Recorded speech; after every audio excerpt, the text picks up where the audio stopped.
Welcome back, guys. Automotive Inc. Today we're doing the passenger seat removals. This will be for a 2007 to 2010 Subaru Legacy and or Outback. And the reason why we're doing this is I want to do a deep cleaning. I just bought this as a commuter, but sometimes you're going to need to access either some of the wiring. You're going to need to get something out that you may have spilled. And this is the best way for me to deep clean it. So I thought I would do a video on the passenger seat. We did do the driver's seat. There is going to be a link down in the description for that video. Again, each seat's going to be just a smidge different depending on the features that that seat has. Both of these have airbags in their seats, so you want to be really careful with the connectors. And I will put links to all the tools that I used if you guys are looking for something like that to have in your garage. I just highly recommend it. And then we're going to have a ton more other videos on detailing and whatnot, how I do it. I have a detailing background, especially on how to get rid of dog hair. So if you have pets or you bought a car that somebody had pets, it's inevitable. People are going to walk the hair in and stuff, and it just kind of gets in there. So we're going to get cracking on this seat removal. Again, guys, the experience level isn't going to be a whole lot to get her done. I did have one question on the last video. Somebody said about switching out the seat that had power adjustment to a standard seat.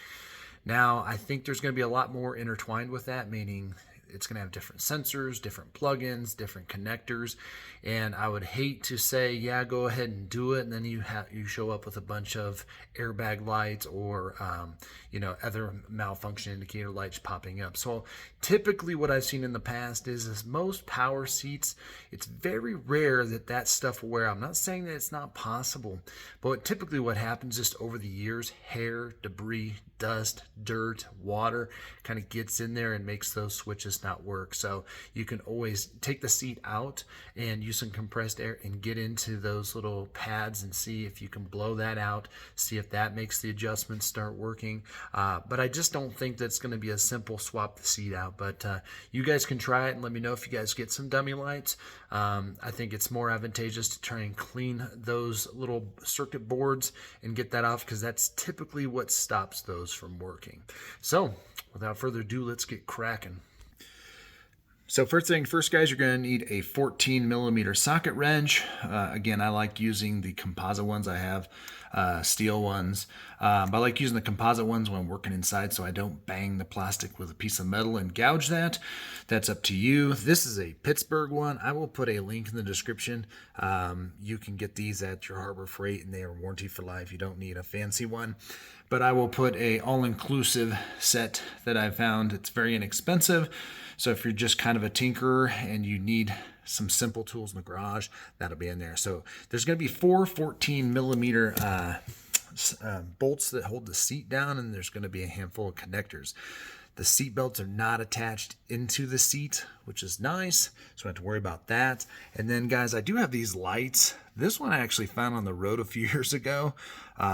Stopped and picked it up, but I'll put a link. I have some other ones I bought off the Zon, super inexpensive. You don't need a light necessarily, but with dark carpet, dark garage, if you're working in there, it's a little bit harder to see. So I have this just kind of assist. But I like having the extra light too, so I can see all the debris and stuff when I'm getting it out. So we will start taking the bolts out after we take the plastic covers off the back seat. So first things first, we'll remove the the splash mat, the floor mat, whatever you want to call that thing, and then move the seat all the way forward so we can access those caps. Now, while I have the seat out to do my cleaning, I'm also going to work on stains. There will be a separate video where I start with the driver's seat. You'll see the stains. We're going to move to the passenger seat. We'll do the back seat because each one has its own little difficulty. Obviously, we have a light interior here, so I'm going to show you that you don't need expensive chemicals. I don't like chemicals, and when I break down and finally do my final detail, I'll show you how I get leather and plastics to look really good. It's a super cheap thing, but for this deep cleaning stuff, we're going to use Dawn dish soap, so believe it or not, and then some other assisted things, but there'll be a separate video on that. This is just about the removal. All right, guys, so here are the upholstery tools. You gotta have these if you're going to be removing interior panels correctly. You don't want to use a flat blade screwdriver or a butter knife. They make these in big and small. I've got them in both. There will be links down below. They're super cheap. I like these. This looks like a little flat bar, but it's made out of plastic. It won't mar as long as you're careful. It won't mar, but if you're going to use metal tools, plan on being extra careful. Wrap a towel around them, but these, I like them because they slide. You don't have to worry about wrapping a rag or a towel around it. But we're going to take this little spatula and we're going to work on removing the plastic pieces.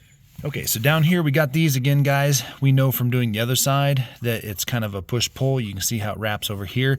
Now, pay careful attention. There's no marring on these right here. So meaning there's no pry marks from being removed before. So we don't want to add our own flavor to that. So we'll just put this underneath the edge here. And then we're going to just kind of work our way to the middle of where the bolt is and where it's kind of holding on. So what you can do is, again, we're just going to work our way around it. I remember, seems like to me this has a clip going down, and then this one has also a clip going up. So on this one, if it's not coming up, don't keep trying to force it. So what you can do is then go down to the bottom and you can twist it. Again, that's what's nice. We can see the clips holding here. And on the back side of this, you can see that little groove that goes into. So now be a good time to clean those off in the sink too. Some people will say, why do you care so much? Again, guys, a vehicle is a huge investment. So anytime you can not damage it while you're trying to repair something else, it just seems a little bit wiser to me. So now we'll get over here to this side, and we're basically going to do the exact same thing. We're going to work our way around it and basically find where that point is. Usually it's where this stops earlier, then that's good. And then we'll just kind of twist it up. And the good thing about it is these are actually made to kind of like give, so you won't damage that. So twist it on this one comes up again. You're going to need to pull it up and then just kind of wiggle it out. So again, we're trying not to mar that plastic. Now we have access to our 14mm bolts here. So now we're going to take this and we're going to remove those, and then we'll get to the next steps. One thing to note, guys, is the 3 bolts are all black, just like this one right here. This is the only chrome one or stainless looking one. So remember that this one goes here. And then you can see that this one has an extra large washer on it.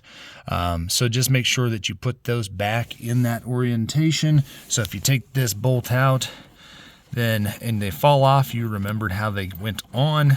You can see we got a lot of crap under the seat. Again, these people were not gross. It's just life.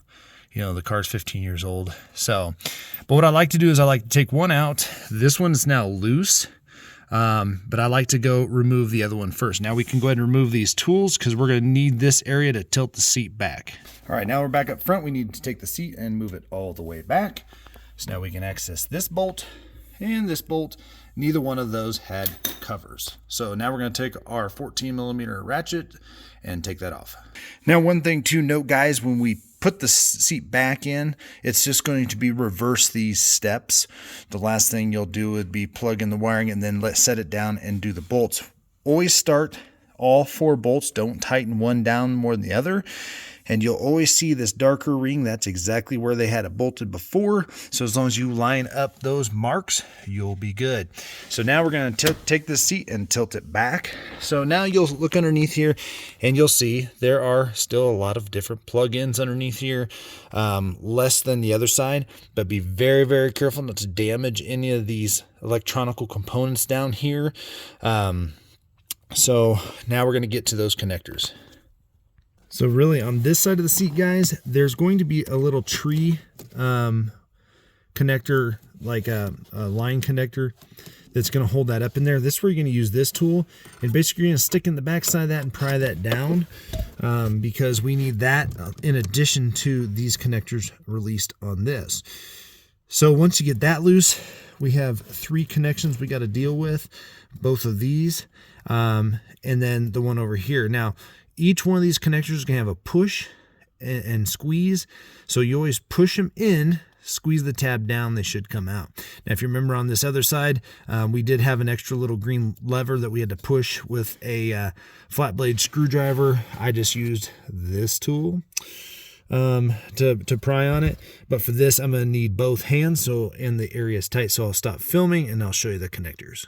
All right, guys, these are only going to go in one way, but you can kind of see this is the push tab I'm talking about. This side did have that extra little green clip, so if you're pushing it in and pulling it out and trying to pull it, you don't need to use tools, don't use flathead screwdrivers, don't use any assist. You're just going to have to use elbow grease and time. These may have never been unplugged since the factory, but you're going to pull down or push on this one. This one's going to be very similar. It has just one little push tab, so if you push it in, it's going to allow this little one to be pushed down. And then we also had this little white one, same concept. You don't need to mark them because there's only 3 and they're all color coded. They're only going to go in one other way. Once we get that, the seat is ready to come out. So what I'm going to do is I'm going to tilt the seat this way. I'm going to open up the back door so the back of the seat can just be pointed that way. And I'm going to scoop the bottom out, and then we'll set it aside. So right here, guys, you can see you got lots of crap down there underneath the carpet. We got leaves, we got paper, we got trash, lots and lots of dog hair. And again, when it comes to the seat, this is a good opportunity for us to go ahead and pull it out, clean, work on stains, everything like that. Go ahead and clean the tracks here. And, you know, just be really careful when you take it out, these metal brackets for the seat mounts. Don't let them whammo the door. Make sure that you have the door wide open so that way you don't bump into it. Again, you would hate to do all this work to be really careful, and then as you're coming out, scratch that vinyl with the clip. So putting it back in, you're just going to basically wrap the back of the seat around your left side. And then if you have somebody else to help you, they can help you, of course. Open up that back door. You're going to swing it in and then tilt it back up. Again, when you take it out, be real careful not to whammo that plastic. But we're going to get that cleaned up. All right, guys, I hope that helped a ton on how to remove the passenger front seat Legacy Outback 2007 to 2010. If you're new to the channel, smash the subscribe button for me. That helps the small channel out. Hit the thumbs up, notification bell, because we're going to be doing lots of cool stuff with the little Subi commuter. And again, guys, this is all stuff that you can do. I've been working on cars and trucks for a long time, but this is something that anybody can do if you lost your wedding ring down the side, and this is something important. You can take the seat out in a matter of 10 minutes by yourself. As long as you can lift about 50 pounds, you can swing it out and get access underneath that seat. All right, guys, we will catch you on the next one. We got a lot of really cool detailing tips that are going to come to this, and we have the introduction of the new truck to the channel, which is going to be pretty bad. Thanks a lot, guys. See you.